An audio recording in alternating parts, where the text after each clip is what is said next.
तिसरं मुक्ता साळवे साहित्य संस्कृती संमेलन दलित युवक आंदोलन या संघटनेच्या मार्फत जे भरवलं गेलेलं आहे, तर या सर्व आयोजकांचे मी आभार मानते. सुरुवातीलाच आमच्या ताई जोशीला ताई, आमचे मित्र सचिन बगाडे, आमचे मित्र किशोर जाधव आणि आजच्या संमेलनाचे अध्यक्ष चंद्रकांत वानखेडे. ते स्वतःला मेन स्ट्रीम म्हणून घेतात, ते स्वतःची साहित्य संमेलनं भरवतात आणि ते सगळे सत्तेच्या बाजूने असतात. ते सगळे ब्राह्मणी भांडवली विचारसरणीच्या बाजूने असतात आणि अशा साहित्यिकांची मक्तेदारी ही साहित्य विश्वामध्ये राहिलेली आहे. आता ह्या साहित्यिकांनी आपला विचार करावा आणि ह्या साहित्यिकांनी बहुजनांच्या साहित्याचा विचार करावा, आमच्या जगण्याचा विचार करावा, अशी मागणी जी आहे आपली, तर ती मला वाटतं भोळसटपणा आहे तो. तर ते त्यांच्या पद्धतीचं साहित्य निर्माण करत आलेले आहेत, परंतु आपल्याकडे आपल्या साहित्याचा एक मोठा ठेवा आपल्याकडे आहे आणि त्याचंच एक मूर्तिमंत उदाहरण म्हणून आपल्याला मुक्ता साळवेंच्या निबंधाकडे बघता येतं. आणि म्हणून आज हे जे काही साहित्य संमेलन भरवलं गेलेलं आहे मुक्ता साळवेंच्या नावानं, तर एका मातंग जातीत जन्माला आलेल्या मुलीकडून अवघ्या 14व्या वर्षी एका छोट्याशा वस्तीतून एका शाळेतून निर्माण झालेलं हे जे साहित्य आहे, याला नक्कीच एक मोठा अर्थ आहे. आणि मला तर ही घटना एक क्रांतिकारी घटना वाटते की मुक्ता साळवेच्या नावानं असं साहित्य संमेलन भरवलं जाणं. तर ही सांस्कृतिक चळवळीतला, जात्यंतक सांस्कृतिक चळवळीला पुढे घेऊन जाणारी ही निश्चितपणे एक मोठी घटना आहे. आपल्या सगळ्यांना हे माहीतच आहे की जे साहित्य विश्वामध्ये असतात की प्रस्थापितांनी अण्णाभाऊंच्या साहित्याची समीक्षा, ज्यांनी समीक्षा केली साहित्याची, त्या साहित्य समीक्षकांनी अण्णाभाऊंचं नावही साहित्य म्हणून, साहित्यकार म्हणून किंवा साहित्यिक म्हणून त्यांनी घेतलेलं नाही. तर जिथे अण्णाभाऊंची ही अवस्था आहे, तर मुक्ता साळवेचं विचारायलाच नको. पण तरीही विद्रोही परंपरेनं आजपर्यंत विद्रोही संत साहित्यानं आपल्या सगळ्या संत महिला असतील, जनाबाई आहेत, संत गोराई आहे आणि ज्या सगळ्या संत साहित्यिक होत्या, त्यांच्या प्रेरणेतून, फुलेंच्या साहित्यातून आणि क्रमशः मुक्ता साळवेच्या साहित्यातून ही जी आमची साहित्याची परंपरा आहे, मग आंबेडकरी चळवळीतून निर्माण झालेलं साहित्य असेल, दलित आत्मकथनं असतील, विद्रोही साहित्य असेल, ह्या सगळ्या साहित्यातून आमची एक चूल मांडली गेलेली आहे, जी अण्णाभाऊ साठेंनी दलित साहित्याच्या अध्यक्षीय भाषणामध्येच त्याचा उल्लेख केलेला होता. तर ही जी चूल आहे किंवा हे जे आमचं वेगळेपण आहे विद्रोही साहित्यिकांचं, हे फुलेही आपल्या पत्रामध्ये, ग्रंथकारांच्या सभेला जे पत्र फुले देतात त्याच्यामध्ये ते नोंदवतात. आणि ह्या अर्थानं मला असं वाटतं की हे जे साहित्य संमेलन आहे हे परिवर्तनवादी, नवीन समतावादी जग घडवण्यासाठी जी कोण माणसं निघालेली आहेत, तर त्या माणसांनी निर्माण केलेलं हे साहित्य विश्व आहे. आणि ह्या साहित्य विश्वाचा एक महत्वाचा भाग म्हणून आज मुक्ता साळवे साहित्य संमेलन होत आहे. आणि ह्या साहित्य संमेलनात मला बोलण्याची संधी मिळालेली आहे, याचाही मला खूप आनंद होत आहे. सुरुवातीला मला हे सांगावंसं वाटेल की माझा जो काही विषय आहे तो विषय मुक्ता साळवेंचा निबंध आणि सद्य परिस्थिती असा आहे. आता मुक्ता साळवेच्या निबंधाविषयी बरंच माहीत आहे आपल्या सगळ्यांना, परंतु माझा एक दृष्टिकोन काय आहे त्या निबंधाविषयीचा तो मला मांडणं इथं महत्वाचं वाटतं. खरं तर मी एक शाहीर आहे, गाणी म्हणते, परफॉर्मन्स करते आणि प्रबोधन करते गाव वस्त्यांमध्ये जाऊन. मला असं मांडणीची किंवा एक विशिष्ट विषय घेऊन बोलावं अशी सवय नाही, परंतु मला असं वाटतं की ती सवय लावून घेतली पाहिजे आणि म्हणून हा छोटासा प्रयत्न मी करते आहे आपल्या सगळ्यांसमोर. मुक्ताचा जो निबंध आहे तो 1 मार्च 1855 साली ज्ञानोदय या नियतकालिकामध्ये छापून आलेला आहे. तिच्या निबंधाचा नावच आहे मांगा महारांच्या दुःखाविषयी निबंध. मुक्ताचं पूर्ण नाव मुक्ता गणोजी साळवे असं आहे. जन्म आहे मुक्ताचा 5 जानेवारी 1843 सालचा. लहुजी साळवे हे मुक्ताचे काका म्हणजे नात्यानं जर बघितलं तर लहुजी साळवे हे मुक्ताचे काका. कोण म्हणतं त्यांची ती मुलगी होती, कोण म्हणतं नात होती, पण जे काही पुरावे सापडतात त्या आधारे लहुजी साळवेंची मुक्ता ही पुतणी होती असं आपल्याला लक्षात येतं. फुल्यांनी 1852 साली काढलेल्या तिसऱ्या शाळेमध्ये, खरं तर फुल्यांनी एक 19-20 शाळा भवानीपेठ, रास्तापेठ आणि ह्या सगळ्या भागामध्ये, नानापेठ, वेताळपेठ, जुना कसबा, ह्या सगळ्या भागामध्ये ह्या शाळा चालवल्या, गंजपेठ. आणि ह्या सगळ्या शाळा सुरुवात जरी भिडेवाड्यापासून झाली असली तरी ह्या सगळ्या शाळा फुल्यांनी चालवल्या. तर तिसरी जी शाळा होती फुल्यांची, जी वेताळपेठेमध्ये त्यांनी सुरू केली, त्या तिसऱ्या शाळेमध्ये 1852 साली ती शाळा सुरू केली होती आणि त्या शाळेत मुक्ताचा प्रवेश झाला होता. आणि मुक्तानं 3 वर्ष शिक्षण घेतल्यानंतर 4थ्या वर्षी मुक्तानं हा निबंध लिहिलेला आहे. खरं तर मला हे इथं सांगावंसं वाटेल सुरुवातीला, मांडणीच्या सुरुवातीला, की मुक्ता साळवे तिचा निबंध, तिच्या निबंधाकडे कसं बघावं किंवा फुल्यांच्या चळवळीकडे कसं बघावं किंवा फुल्यांची चळवळच मुळात काय आहे, फुल्यांनी मांडलेल्या मिथकांची मांडणी आपण कशा पद्धतीने घेतली पाहिजे, फुल्यांनी मांडलेलं वामन दहनाचं जे काही मिथक आहे, जे बळीच्या स्वरूपामध्ये आपल्याला ते सांगितलं जातं, तर ह्या सगळ्याकडे बघण्याची एक व्यापक दृष्टी, जात्यंतक दृष्टी, अब्राह्मणी दृष्टी ही जर कोणी दिली असेल तर मला इथे प्रांजळपणे कबूल करावंसं वाटतं किंवा मला त्यांचं आभार मानावेसे वाटतात की सगळ्या सत्यशोधकांनी ही दृष्टी आम्हाला दिली, आमच्या पिढीला दिली. मला असं सांगायचं आहे आम्ही की 2004 सालापासून समजा आम्ही काम करतो आहे या सगळ्या सांस्कृतिक चळवळीमध्ये, पण मुक्ता साळवे जर आम्हाला कोणाकडून समजली असेल तर ते फक्त महाराष्ट्रामध्ये जे सत्यशोधक काम करत होते त्या सगळ्या सत्यशोधकांमुळे मुक्ता साळवे आम्हाला समजली. तर सुरुवातीला त्या सगळ्यांचे आभार मला मानावेसे वाटतात की थँक्स, तुम्ही मुक्ता साळवेची भेट आम्हाला करून दिलेली आहे. एक पुस्तिका निर्मला जाधव आणि किशोर जाधव यांनी संपादित केलेली आहे, खूप चांगली पुस्तिका आहे ती. त्या पुस्तिकेचं नाव आहे मुक्ता साळवे भारतीय स्त्रीवादी परिदृष्टी.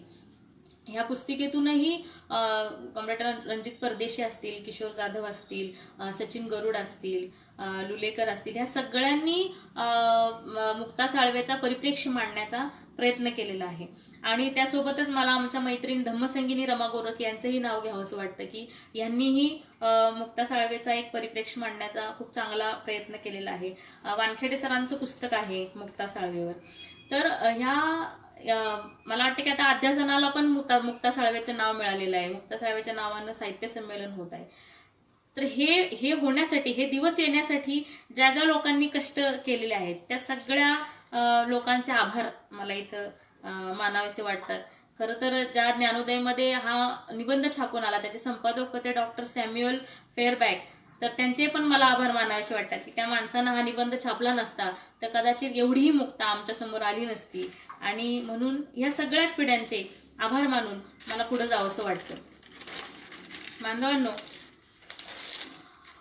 मुक्ताच्या निबंधाचं नावच आहे मांग महाराच्या दुःखाविषयी. आता ह्या नावातच एक मोठी गंमत म्हणण्यापेक्षा एक मोठा दृष्टांत आहे की ती बिलकुल फक्त आपल्या जातीविषयी बोलत नाही. तिची जी नेणीव आहे ती केवळ एका जातीपुरती नाही किंवा मांगांपुरती नाही. तिनं मांगांच्या दुःखाविषयी असा निबंध लिहिलेला नाही, हे तुम्ही सगळ्यांनी नोट करून घेतलं पाहिजे. मुक्ता जेव्हा बोलते तेव्हा ती मांगा महारांच्या दुःखाविषयी बोलते, हे फार महत्वाचं आहे. आणि आताच्या सगळ्या परिस्थितीमध्ये तर हे फारच महत्वाचं आहे की समदुःखी समाजांना किंवा आपले समदुःखी कोण आहेत, आपल्या जाती व्यवस्थेमध्ये आपल्यासारख्या शोषणाला बळी पडणारा कोण आहे, आपल्या शेजारचा माणूस, हे ओळखण्याचं सामर्थ्य मुक्ताकडे होतं आणि ते तिनं दाखवलेलं आहे. आणि अगदी सहज तिनं मांगा महारांच्या दुःखाविषयी असे एकत्रित उल्लेख या निबंधामध्ये केलेला आहे. खरं तर या निबंधाची एक बाजू सतत आपल्या डोळ्यासमोर येत राहते, म्हणजे बरीच भाषणं ऐकतो आपण किंवा जी मांडणी आहे तर ती एक धर्मचिकित्सेची बाजू या निबंधामधनं जी समोर येत राहते ती एक महत्वाची बाजू आहेच, म्हणजे तो गाभा आहे या निबंधाचा. परंतु त्याचे वेगवेगळे आणखी काही बाजू आहेत या निबंधांच्या, त्या मी मांडण्याचा तुमच्यासमोर प्रयत्न करणार आहे, ज्या ऑलरेडी सगळ्यांनी त्याला स्पर्श करून गेलेलेच आहेत. धर्मचिकित्सा हा याचं महत्त्व खरं तर बाबासाहेबांनी आपल्याला सांगितलेलं आहे ॲनिलेशन ऑफ कास्टमध्ये. आणि बाबासाहेब सांगतात की कुठल्याही चिकित्सेची सुरुवात ही धर्मचिकित्सेपासून जर झाली भारतामध्ये तर ती जात्यंतक दृष्टी प्राप्त करते. आणि हा जो बाबासाहेबांचा हे आहे म्हणजे बघण्याचा जो काही किंवा विश्लेषणाची ही जी बाबासाहेबांची पद्धत आहे, तर ह्या पद्धतीनुसार जर आपण बघितलं तर मुक्तानं म्हणजे 1855लाच धर्मचिकित्सा केलेली आहे असं आपल्याला सांगता येईल. आणि त्या धर्मचिकित्सेमध्ये मुक्ता प्रश्न उपस्थित करते की वेद जर ब्राह्मणांचीच मत्ता असेल, वेदांवर जर ब्राह्मणांचाच अधिकार असेल, तर मग आमचं धर्मपुस्तक कुठलं? मुस्लिमांचं कुराण आहे, ख्रिश्चनांचं बायबल आहे आणि वेद जर ब्राह्मणांचे आहेत, तर ती म्हणते हे ईश्वरा आम्हाला सांग की आमचं धर्मपुस्तक कुठलं आहे. आणि इतकी तळमळीची आणि इतकी चांगली भाषा मुक्तानं वापरलेली आहे. तर मला ते वाचावंसंच वाटते की आता जर वेदाधारेकडून आमचा द्वेष करणारे लोक यांच्या मतांचे खंडन करावे तर हे आम्हापेक्षा उंच म्हणवणारे, विशेष करून लाडू खाऊ ब्राह्मण. आता हा एक शब्द जो आहे, हा शब्द ही फुल्यांची जी धाटणी आहे ब्राह्मणांविषयीची लिहिण्याची, ही धाटणी इथे आपल्याला मुक्ताच्या लिखाणामध्ये दिसून येते. म्हणजे ब्राह्मणांना विशेषण देण्याची जी पद्धत फुल्यांनी अवलंबली त्याच्यात एक विशेषण मुक्तानंही दिलेलं आहे, लाडू खाऊ ब्राह्मण. विशेष करून लाडू खाऊ ब्राह्मण लोक असे म्हणतात की वेद तर आमचीच मत्ता आहे, आम्हीच त्याचे अवलोकन करावे. तर ह्यावरून उघड दिसते की आम्हास धर्मपुस्तक नाही. जर वेद ब्राह्मणांसाठी आहेत तर वेदाप्रमाणे वर्तणूक करणे ब्राह्मणांचा धर्म आहे.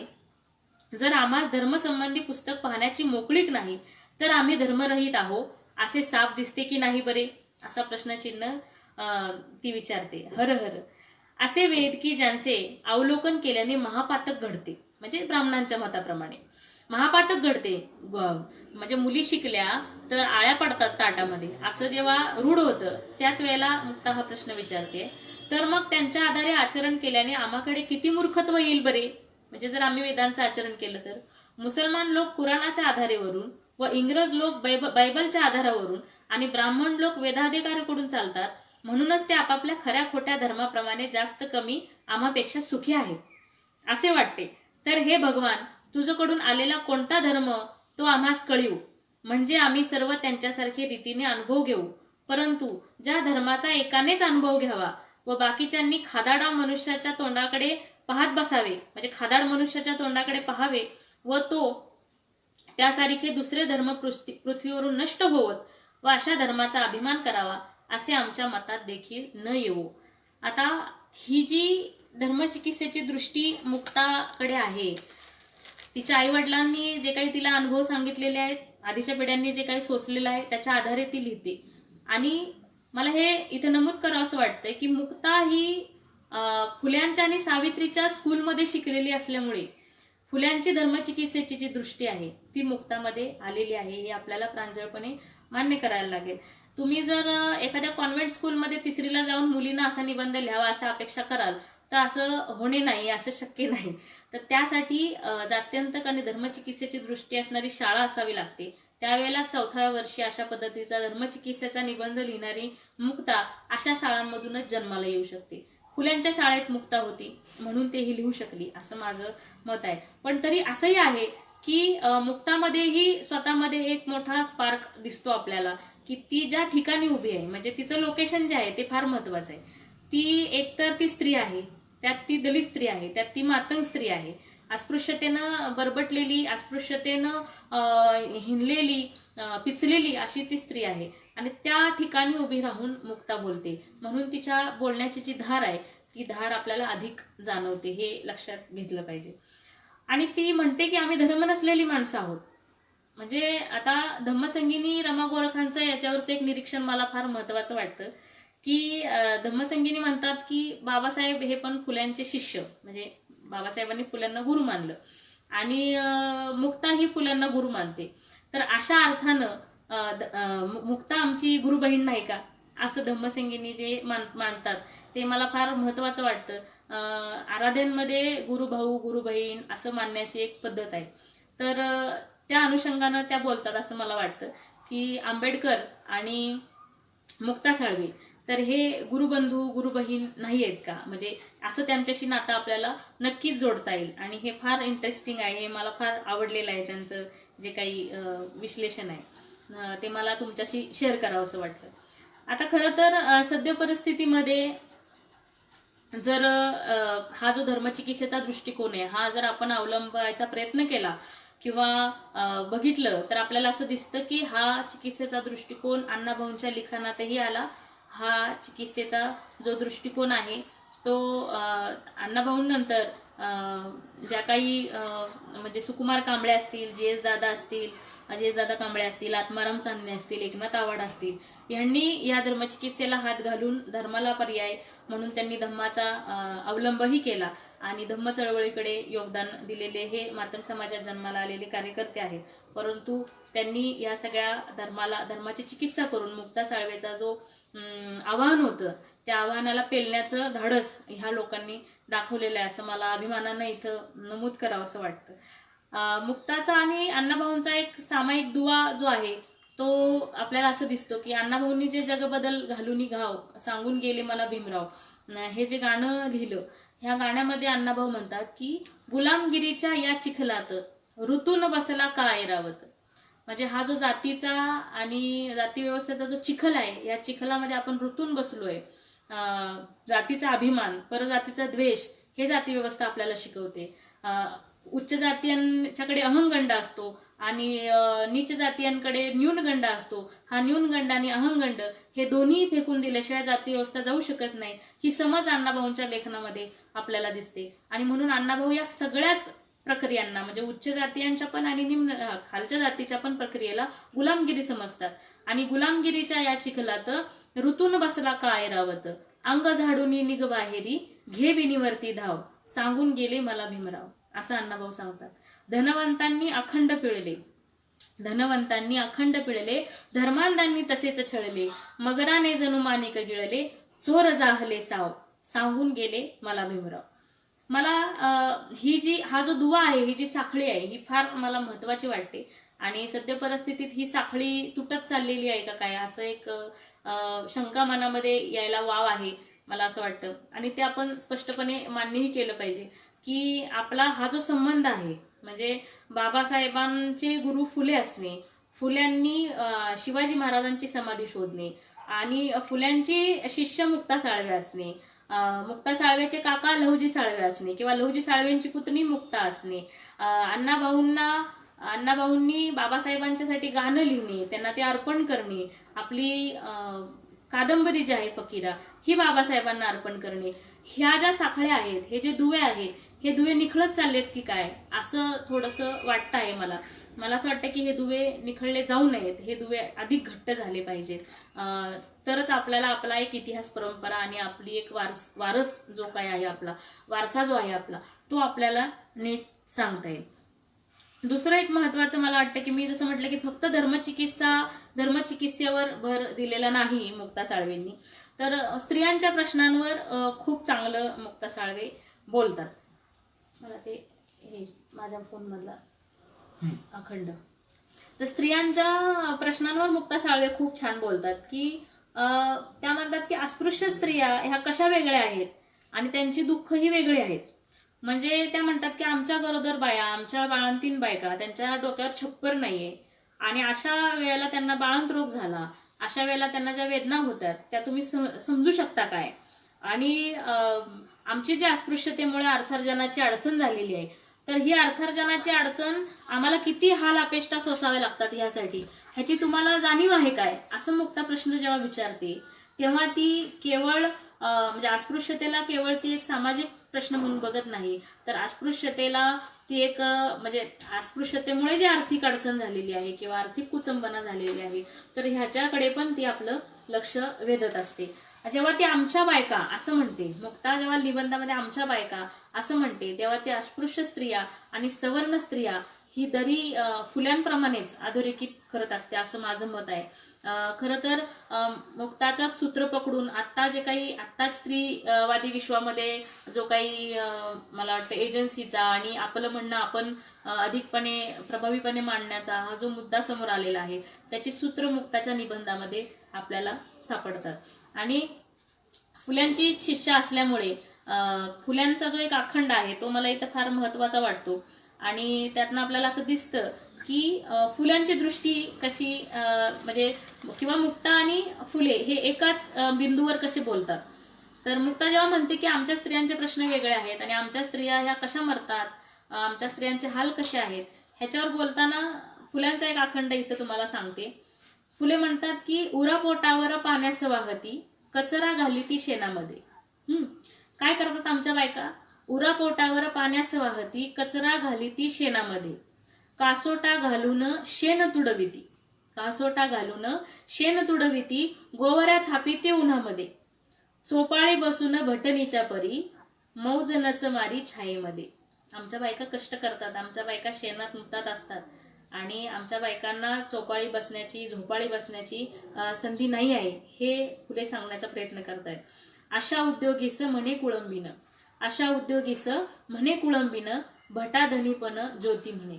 भटीनं शूद्रांची करीना मजुरी, भटीनं शूद्रांची करीना मजुरी, काढणीनं करी शेतामध्ये, पेंढ्यांचे ते ओझे खळ्यात नेईना, कनसे मोडीना त्यांच्या संगे, धान्य उपसिता पाट्याती देईना, बनग्या वारीना हतणीने, शूद्रांची या खळी मजुरी करीना, नखरा सोडीना ज्योती म्हणे. नांगराच्या मागे भटीनं फिरेना, नांगराच्या मागे भटीनं फिरेना, काशा उपशीना लागोपाठ, भटीनं फोडीना शेती ढेकळांना, खतास घालीना डोईवर, खुरपून टाकीना बैला पुढे चारा, खुरपून टाकीना बैला पुढे चारा, नेईना बाजारा विकावया, भटीनं शेतात धंदा नच करी, चाळे चाळे करी ज्योती म्हणे. आता ही जी टोकदार नेणीव आहे ज्योतिबांची, ही अगदीच मुक्ताच्या निबंधामध्ये जाणवते आहे. आणि मुक्ताची जी दखल आहे तर ती त्यामुळे घ्यावीशी मला वाटते की मुक्ताची नेणीव खूप टोकदार आहे आणि तिला तिची जागा व्यवस्थित माहीत आहे, ती कुठे उभी आहे आणि तिला काय म्हणायचं आहे हे तिला अगदी व्यवस्थित माहीत आहे. धम्मसंगिनींच्याच एका लिखाणामध्ये त्यांनी मुक्ता कशी ग्लोबल आहे, म्हणजे मुक्ता एका जातीची, एक दलित साहित्यिक म्हणून मुक्ताकडे आपण पाहावं का, या प्रश्नांचं त्यांनी थोडंसं वेगळं विश्लेषण केलेलं आहे की जातीविषयी ती नक्कीच बोलते आहे, पण ती जातीच्या पलीकडचं पण बोलते आहे, ती इतर समूहांविषयी पण बोलते आहे, ती मानवाच्या दुःखाविषयी पण बोलते आहे. तर अशा व्यापक मुक्ताला आपण एका जातीत, एका कुठल्या तरी पठडीत साहित्याच्या असं आपण कोंबून चालेल का? तर मला असं वाटतं की याचा नक्कीच विचार केला पाहिजे ह्या मुद्द्याचा. आणि त्या जेव्हा सांगतात की मुक्ता ही ग्लोबल आहे, तर ती ग्लोबल कशी आहे? मुक्ताची दखल आतापर्यंतच्या उमा चक्रवर्ती ज्या दिल्लीच्या मोठ्या स्त्रीवादी लेखिका आहेत तर त्यांनी घेतलेली आहे, व्ही गीता ज्या तामिळनाडूच्या आहेत त्यांनी घेतलेली आहे, ओहेलन रोझिलँड जे आहेत, एलिनॉर झेलिएट आहेत, गेल ऑम्वेट आहेत, जोन्स बेन्स आहेत, या परदेशी अभ्यासकांनीही मुक्ताची दखल घेतलेली आहे. आणि केवळ परदेशी अभ्यासकांनी दखल घेतली म्हणून नाही, तर मुक्ताचं भावविश्व, मुक्ताचं शोषण मुक्तीची जी काही भावना आहे ती एका जातीपुरती न राहता ती समग्र माणसाच्या साठीची तळमळ होऊन बसते, म्हणून ती ग्लोबल आहे असं मला वाटतं. आणि या अर्थानं मी धम्मसंगिनी ताईंशी मी सहमत आहे की मुक्ता नक्कीच लोकल नाही तर मुक्ता ग्लोबल आहे. मुक्ता स्त्रियांच्या विषयी बोलते, ती अस्पृश्यतेला आर्थिक दारिद्र्याशी जोडते. आर्थिक दारिद्र्याशी जोडताना मुक्ता आपल्याला सांगते की तुमचं जे सोवळं ववळं आहे त्याचा आम्हाला किती त्रास होतो. मग तुम्हाला सोवळ्या ववळ्याचं जे काय आहे, म्हणजे ती म्हणते सोवळे नेसून नाचत फिरणाऱ्या लोकांचा एवढाच हेतू, म्हणजे ब्राह्मणांचा सोवळे नेसून नाचत फिरणाऱ्या लोकांचा एवढाच हेतू की काही लोकांपेक्षा आम्ही पवित्र आहोत असे मानणे व त्यापासून त्यास सुख वाटते, पण एका शिवण्याच्या बंदीपासून आम्हावर किती दुःखे पडतात, ह्या निर्दयांच्या अंतकरणास द्रव येतो की काय. ह्याच कारणामुळे आम्हास कोणी चाकरीत ठेवीत नाही, म्हणजे अस्पृश्यतेमुळे. जर चाकरी मिळण्याची एवढी बंदी तर आम्हास पैसा कुठून मिळणार. बरे हे उघडच सिद्ध होते की आमचे हाल फार होतात. पंडित हो, तुमचे स्वार्थी आपलपोटे पांडित्य पूजे सहित एकीकडे गुंडाळून ठेवा आणि मी सांगते ह्याकडे लक्षपूर्वक कान द्या. बघा, एका 14 वर्षाची मुलगी धर्ममार्तंडांना एवढ्या मोठ्या धर्माला चॅलेंज करताना गुंडाळून ठेवा आणि माझ्याकडे लक्ष द्या असा जो काही बाणेदारपणा मुक्तामध्ये आहे तो मला फार महत्त्वाचा वाटतो. तुमचा पांडित्य पूजेसहित एकीकडे गुंडाळून ठेवा आणि मी सांगते ह्याकडे लक्षपूर्वक कान द्या. ज्या वेळेस आमच्यातल्या स्त्रिया बाळंत होतात त्यावेळेस त्यांच्या घरावर छप्पर सुद्धा नसते. म्हणून हिव, पाऊस व वारा यांच्या उपद्रव्यामुळे त्यास किती दुःख होत असेल बरे. ह्याचा विचार स्वतःच्या अनुभवावरून करा. जर एखाद्या वेळेस त्यास बाळंत रोग झाला तर त्यास औषधास व वैद्यास पैसा कुठून मिळणार. असा कोणता तुम्हामध्ये संभवित वैद्य आहे होता की त्याने फुकट औषधं दिली. आम्हाला तुमच्या कुठल्या वैद्याने फुकट औषधं दिली. आम्हाला काहीच फुकट मिळत नाही आणि तरी आम्ही अर्थार्जन करू शकत नाही अस्पृश्यतेमुळे. जाती व्यवस्थेनं हे जे अर्थार्जनाचे मार्ग बंद केलेले आहेत आमचे, असा निष्कर्ष मुक्ता साळवे काढते आणि हे एक सूत्र पण आमच्या हाती देते की जाती व्यवस्था केवळ मानसिक गुलामी नाही तर ती एक भौतिक गुलामी आहे, ती एक आर्थिक गुलामी आहे आणि तिचे उत्तर शोधत असताना आपल्याला आर्थिक गुलामीचीही उत्तरं जाती व्यवस्थेनं शोधावी लागणार आहेत. जातीनं दिलेलं जे पारंपरिक श्रमविभाजन आहे, म्हणजे भीक मागणे असेल, उष्ट खाणं असेल, किल्ल्यांच्या बांधकामासाठी हक्काचं मजूर म्हणून राबणे असेल आणि गडकिल्ल्यांच्या पायात बळी दिलं जाणे असेल, तर ह्या अमानुष रूढींबद्दल पण मुक्ता लिहिते की आम्हा गरीब मांगा महाराज हाकलून देऊन आपण मोठ्या मोठ्या इमारती बांधून हे लोक बसले व त्या इमारतींच्या पायात आम्हा तेल शेंदूर पाजून पुरण्याचा व आमचा निर्वंश करण्याचा उपक्रम चालवला होता. आता हे जे मांगीर वगैरे जे आहेत की जे किल्ल्यांच्या खाली आपल्याला ज्यांची मंदिरं दिसतात, तेल शेंदूर पाजलेले जे दगड आहेत, तर ते दगड नाही, ती माणसं होती आणि त्यांना खरोखर तेल शेंदूर पाजून आमच्या बांधवांना निर्वंश करण्याचा हा उपक्रम पेशवाईनं अवलंबलेला होता. हे मुक्ता ढळढळीतपणे लिहिते. आणि जातीचा जो फॅसिझम आहे, हा जातीचा फॅसिझम किती हिंसक, किती क्रूर आणि माणसांना मारणारा हा जो फॅसिझम आहे ह्याच्याविषयी मुक्ता आपलं मत व्यक्त करते की आमचा निर्वंश करण्याचा प्रयत्न या जाती व्यवस्थेनं केलेला आहे. म्हणजे केवळ अत्याचार होतोय असं न म्हणता आमचा वंशच नष्ट करण्याची ही जी काही मानसिकता आहे ही ब्राह्मणवाद्यांची आहे, ही ती एकदम नमूद करते मुक्ता. शिक्षणाच्या बाबतीमध्ये मुक्ताचं त्यालाच जोडून ती म्हणते की 16व्या राजाच्या दारावरून जाण्याची बंदी तर विद्या शिकण्याची मोकळीक कुठून मिळणार. म्हणजे 16 जो राजा आहे, 16 राजामध्ये ती पेशव्यांना म्हणते आहे बाजीरावाला, आणि एक नमूद करते की तिनं कुठेही निबंधामध्ये पेशवे किंवा अमुक तमुक असं न वापरता तिचा जो राग आहे ब्राह्मणशाही विरोधीचा तर ती बाजीराव असं म्हणते, बाजीरावास असं म्हणते आणि 16 राजा असं म्हणते ती पेशव्यांना. ती म्हणते की 16 राजाच्या दारावरून जाण्याची बंदी तर विद्या शिकणं तर लांबचीच गोष्ट आहे. आम्ही जर तालीमखान्याच्या दारावरून गेलो तर दलितांच्या अस्पृश्यांच्या मुंडकी उडवून त्या मुंडक्याचा चेंडू करून तलवारीचा दांडू करून खेळला जात होता. इतकी अमानुष रूढी परंपरा होती. तर अशा लोकांना आम्ही शिकलो तर आम्ही जर शिकलो तर ते त्यांना सहन होईल का, अशी एक शंका मुक्ता उपस्थित करते.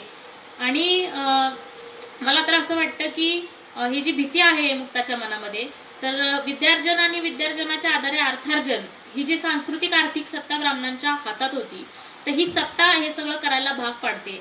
आणि या सत्तेचा इतका दबदबा होता की ते मुक्ताच्या लिखाणामध्ये आलेला आहे. आता विद्यार्जन आणि विद्यार्जनाच्या आधारे जे अर्थार्जन ही ब्राह्मण मंडळी करत होती, सांस्कृतिक सत्ता आणि आर्थिक सत्ता दोन्ही हातात त्यांच्या होत्या. अशा वेळेला फुल्यांनी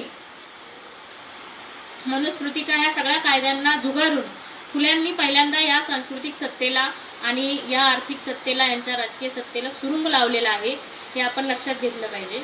ज्ञानार्जन ही सप्तबंदीमधली एक बंदी मोडण्याचा प्रघात हा फुले दाम्पत्य करतं. फुले असतील, सावित्रीमाई असतील, हे दोघेही आपल्या चळवळीमधून स्त्रियांना, शूद्रांना शिकवण्याचा एक विडा उचलतात आणि या सप्तबंदीला ते मोडतात. तर ह्याची जाण मुक्ताला आहे, हे तिच्या निबंधातनं लक्षात येतं. आता बघा तुम्ही की सद्य परिस्थितीमध्ये ही जी सांस्कृतिक सत्ता आहे, तर ही सांस्कृतिक सत्ता प्रत्येक जातीतनं आता जे सुशिक्षित वर्ग तयार होत आहेत, मध्यमवर्ग तयार होत आहेत, मास्तर होत आहेत, काही लोक वेगवेगळ्या नोकऱ्यांमध्ये जात आहेत, तर ह्या सगळ्याचा सांस्कृतिक सत्तेला धक्का बसणं क्रमप्राप्त आहे. आणि म्हणून आज ज्या काही गावोगावी खेड्यापाड्यांमध्ये ज्या काही हत्या होत आहेत, म्हणजे पुण्यामध्ये म्हणजे घटना खूप सांगता येतील, परंतु मला सांगावीशी वाटते की पुण्यामध्ये वीटभट्टीवर ज्या एका मुलाला आईशी संभोग कर नाहीतर विष्ठा खा अशी परिस्थिती निर्माण झाली, तर ही जी हीनता, ही जी अमानुषता आहे ही आजही आपल्याला दिसते.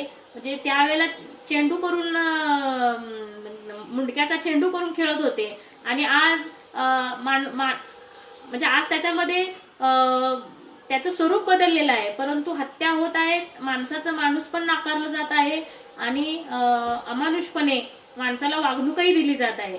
नांदेडची घटना असेल, आताची पुण्याची घटना असेल, ह्या सगळ्या घटना आपल्याला असं सांगतात की हा जो धक्का सांस्कृतिक सत्तेला बसलेला आहे शिक्षणामुळे आणि आर्थिक जे काही विकास झालेला आहे या सगळ्या अस्पृश्य जातींचा, तर ह्यामुळे ही सांस्कृतिक सत्ता डळमळीत होते आणि त्याचे हे रिॲक्शन आपल्याला गावोगावी येताना दिसतात. दलितांची सांस्कृतिक प्रगती जेव्हा होते, आर्थिक प्रगती जेव्हा होते, तेव्हा ही ब्राह्मणी पितृसत्ता आजच्या जाती अत्याचारांचं कारण ठरत असते असं मला वाटतं. आणि सांस्कृतिक सत्तेला धक्का देणारा एक समूह नक्कीच तयार झालेला आहे. बघा तुम्ही, मला कडूबाईंचं गाणं इथं फार महत्वाचं वाटतं. कडूबाई गाणं नेहमी म्हणतात, ते गाणं असं आहे, नाही शाळेत घेतला, नाही शाळेत घेतला, मनुवाद्यांनी माराला, आमचा मास्तर शिकवितो आज बामणाच्या पोराला, आमचा मास्तर शिकवितो आज बामणाच्या पोराला, कालचा महार संदीप साहेब झाला, आज बामण शिपाई त्याला पाणी द्याला, आज रुबाब आलाया, आज रुबाब आलाया, मागचा भरडोहाराला, आमचा मास्तर शिकवितो आज बामणाच्या पोराला, आमचा मास्तर शिकवितो आज बामणाच्या पोराला. हा जो काही बदल झालेला आहे, तर ह्या बदलासाठी म्हणजे हे जे सगळे राजकीय बदल आपल्याला दिसतात त्याचा उपभोग आपण घेतो, यासाठी खूप पिढ्यांचं योगदान आहे. म्हणजे अगदी विवंचना करणारी, धर्माला प्रश्न विचारणारी, ईश्वराला प्रश्न विचारणारी मुक्ता, ते आज आमचे साहेब, आमचे मास्तर, आणि आज ही काही समृद्धी जी आपण अनुभवतोय या दोन्हीच्या मध्ये खूप पिढ्यांचा संघर्ष आहे. मला असं वाटतं की हे फार महत्वाचं आहे. पेशव्यांच्या राज्यात मुक्ता सांगते, आम्हाला ब्राह्मण लोकांनी, आम्हा मनुष्यास ब्राह्मण लोकांनी काय काय समजलं, म्हणजे गाढवांना आणि घोड्यांना तरी किंमत होती. एखाद्या लंगड्या गाढवाचं जरी आपण काही केलं, त्याला मारलं, तर त्याचा मालक आपली फजिती करून सोडत होता. पण मांगा महाराज जर मारले तर त्याला जाब विचारणारा कोण होता? तर मुक्ता म्हणते की त्यावेळेला कुणीही नव्हतं मांगा महाराला जर मारलं तर जाब विचारणारं. लक्षात घ्या. त्याच्यानंतर मुक्ता इंग्रजांचे उपकारही मानते की इंग्रज सरकार आल्यामुळं, इंग्रज सरकाराच्या उपस्थितीनंतर ही जी परिस्थिती आहे ही बदलायला म्हणजे मदत झालेली आहे. आणि ती सांगते की इंग्रज सरकारच्या हस्तक्षेपानंतर आणि फुल्यांच्या चळवळीच्या रेट्यामुळे इंग्रज सरकारच्या मानवतावादी दृष्टीचा ती थोडक्यात पुरस्कार करते.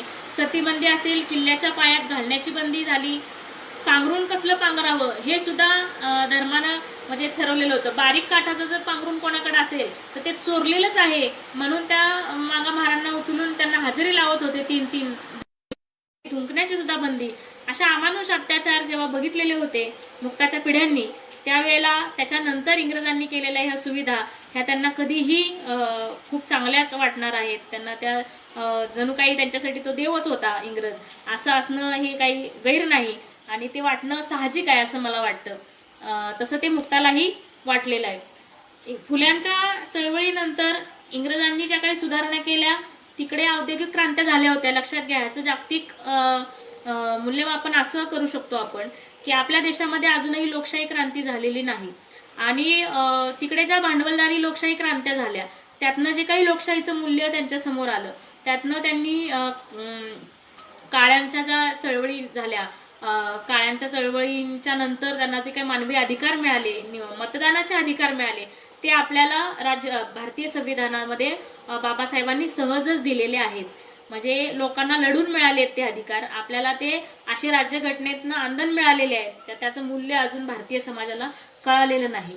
फुल्यांच्या चळवळीमुळे, शाहूंच्या चळवळीमुळे, बाबासाहेब आंबेडकरांच्या चळवळीनं जो काही अवकाश आपल्यासाठी निर्माण केला, तर ह्या अवकाशामुळे ही परिस्थिती बदलण्यासाठी नक्कीच प्रयत्न म्हणजे नक्कीच उपयोग झालेला आहे. संविधानाची निर्मिती झाली. संविधानाच्या निर्मितीमुळे आपल्याला मानवी अधिकारांचं रक्षण मिळालेलं आहे, आपलं झालेलं आहे. शिक्षणाचा हक्क आपल्याला मिळालेला आहे. समान संधी आपल्याला मिळालेली आहे. नोकऱ्यांमध्ये आरक्षण आपल्याला मिळालेलं आहे. ॲट्रॉसिटी कायद्याअंतर्गत संरक्षण मिळालेलं आहे. ही उपलब्धी आहे आणि या उपलब्धीला नीट समजून घ्यायला पाहिजे. ही उपलब्धी आपल्याला नीट म्हणजे ह्याच्या आधारावरच्या चळवळी नीट उभ्या करता आल्या पाहिजेत. मला खूप तळमळीनं सांगायचं आहे की मुक्ता जेव्हा शिक्षणासाठी तळमळत होती आणि ती सांगत होती की तुम्ही रोगी आहात, म्हणजे मांग महार जे काय आहेत ते रोगी आहेत आणि त्यांच्या रोगावर औषध हे ज्ञान आहे असं ती सांगत होती. आणि ज्ञानार्जन करा आणि हा रोग पळवून लावा असं जेव्हा मुक्ता सांगत होती, मला असं वाटतं की आज तर बाबासाहेबांच्या कृपेमुळे आणि संविधानामुळे शिक्षणाचा अधिकार मिळाला आहे. आज तुमच्या कानात कोणी शिसं वतत नाही. आज तुम्हाला कोणी शेंदूर पाजत नाही. आज अशा म्हणजे शिक्षणापासून तुम्हाला हे वाचू नका, ते वाचू नका, ज्ञानार्जन करू नका अशी कुठली अडकाठी नाही. तर आजच्या तरुणांनी किंवा आजच्या चळवळ करणाऱ्या कार्यकर्त्यांनी ह्याचा नीट हे म्हणजे ही जी संधी उपलब्ध झालेली आहे त्याचं नीट सोनं केलं पाहिजे. असं करतही आहेत, परंतु याची दुसरी बाजू मला समोर आणायची आहे की जरी हे सगळं मिळालं असलं, कष्टकरी वर्गाच्या, श्रमिक वर्गाच्या या सगळ्या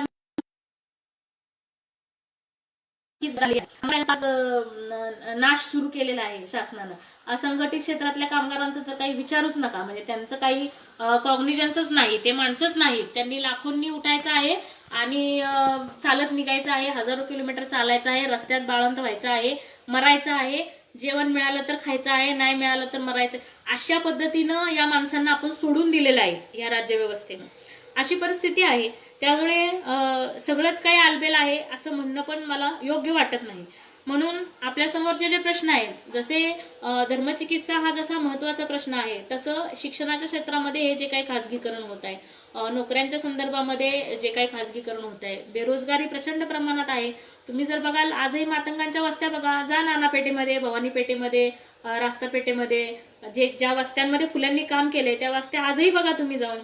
त्या वस्त्यांमध्ये आजही अशीच परिस्थिती आहे.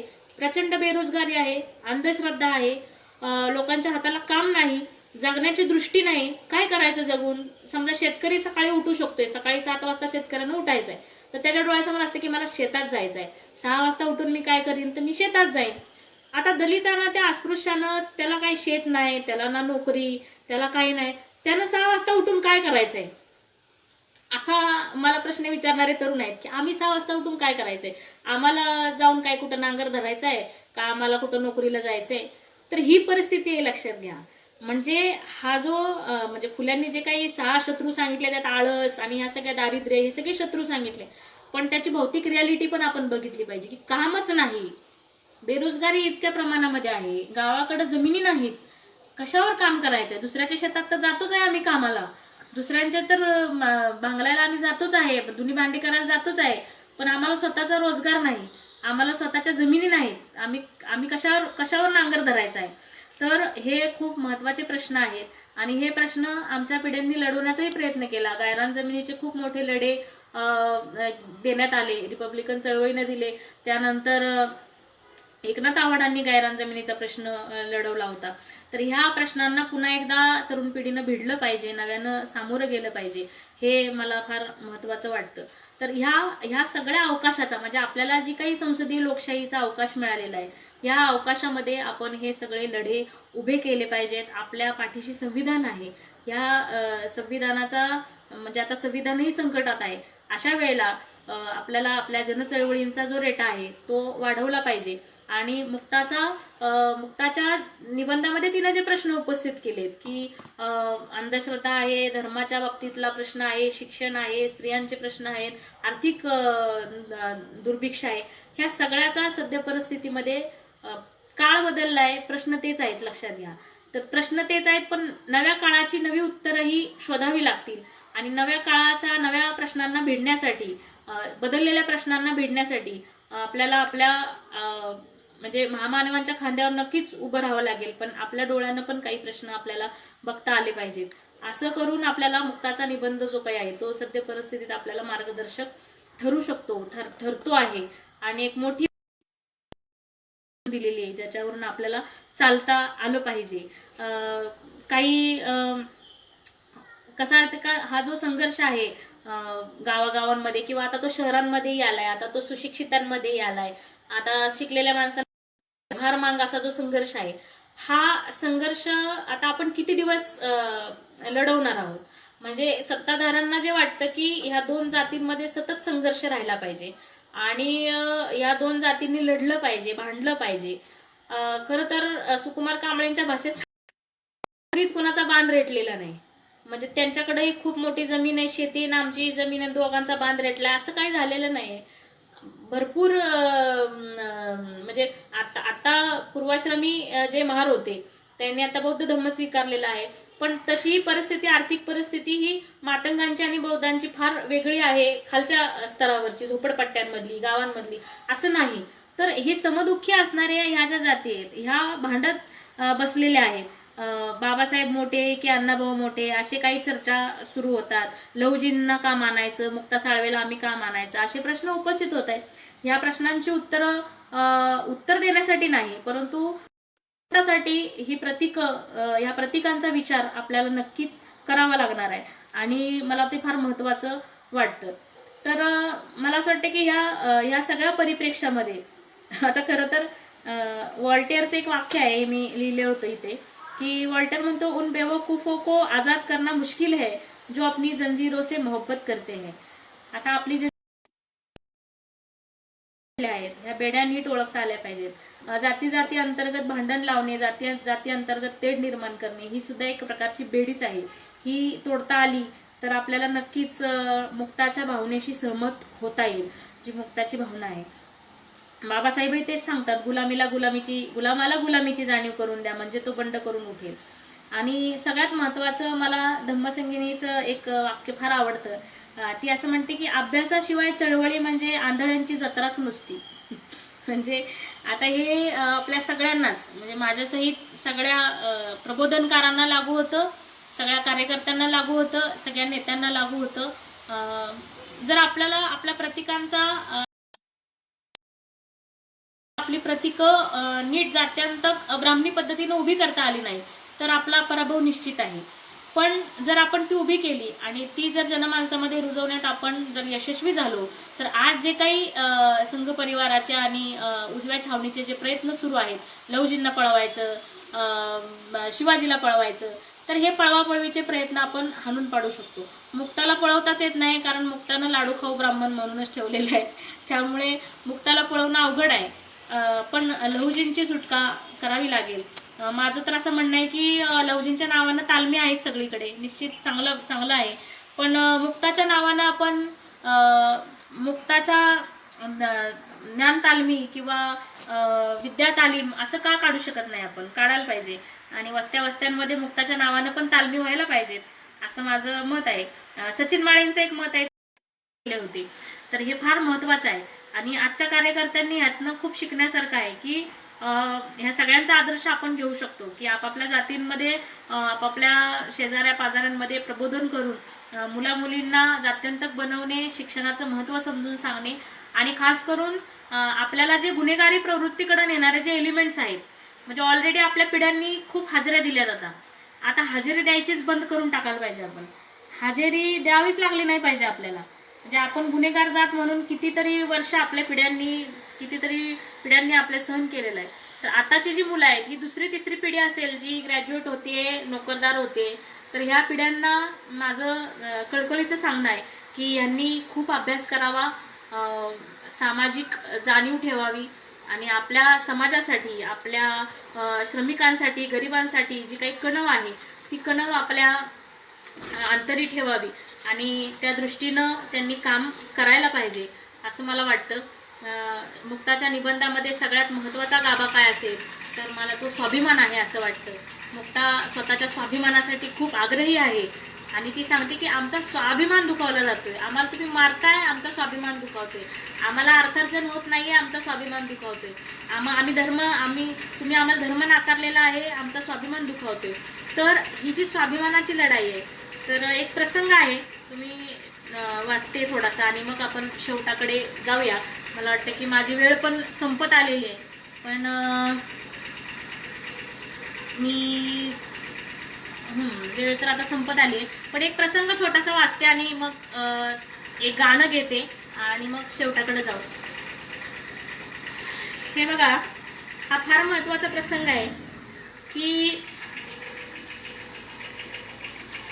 1855 मध्ये तर मुक्ताचा निबंध छापला गेलाच ज्ञानोदयमध्ये, पण 1868 मध्ये हा निबंध परत प्रकाशित झाला.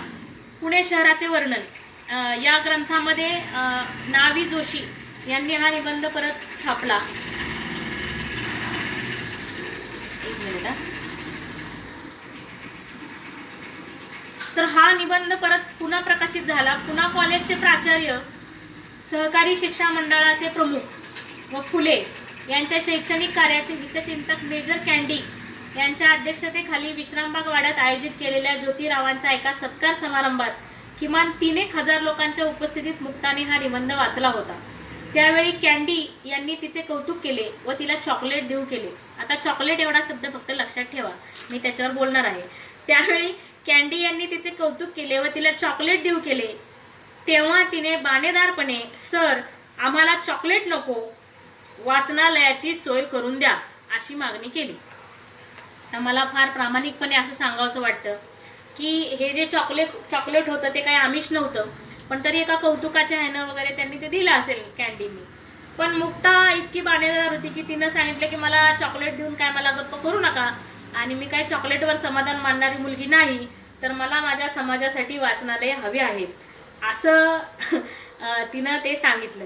मला असं वाटतं की ही जी मुक्ताचा हा जो बाणेदारपणा आहे, हा आपल्या राजकीय नेत्यांमध्ये येईल का, आपल्या कार्यकर्त्यांमध्ये येईल का, की जर कुणी आपल्याला चॉकलेट दाखवत असेल, तर कुणी आपल्याला चॉकलेट देऊ करत असेल, तर त्यांना नाही म्हणण्याचं धाडस आपल्या सामाजिक कार्यकर्त्यांमध्ये, आपल्या राजकीय नेत्यांमध्ये आहे का, की हे चॉकलेट आम्हाला नको, आणि त्यांनी समाजाच्या आताच्या ज्या काही गरजा आहेत किंवा समाजाला जे काही आवश्यक आहे ते मागण्याचं धाडस आमचे राजकीय नेते मुक्ताचा वारसा पुढे घेऊन जाण्यासाठी ठेवतील का, असा प्रश्न माझ्या मनामध्ये आहे. आणि मला असं वाटतं की ही चॉकलेट नाकारली पाहिजेत. आणि मुक्तानं ज्या पद्धतीनं बाणेदारपणाने समाजाचा विचार केला, आपल्या माणसांचा विचार केला, त्यांना काय हवं काय नको ह्याचा विचार केला, तर हा विचार आपल्यालाही करावा लागेल.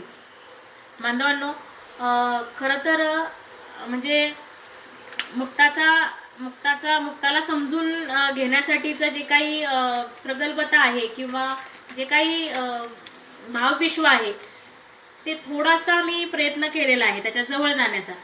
आता मला काही सगळंच जमलं असेल असं मला वाटत नाही, पण मी ही भवानी पेठेतनंच आलेले असल्यामुळे, योगायोगानं मी मुक्ताच्या जातीत जन्माला आलेले असल्यामुळे, आणि योगायोगानं या सगळ्या घटना किंवा ज्या जातीचे जे काही चटके ते आम्ही सहन केलेले असल्यामुळे मला असं वाटतं की मुक्ताचा निबंध समजायला सोपं जात आहे आणि तिच्या भावनेशी समरूप होता आलेला आहे.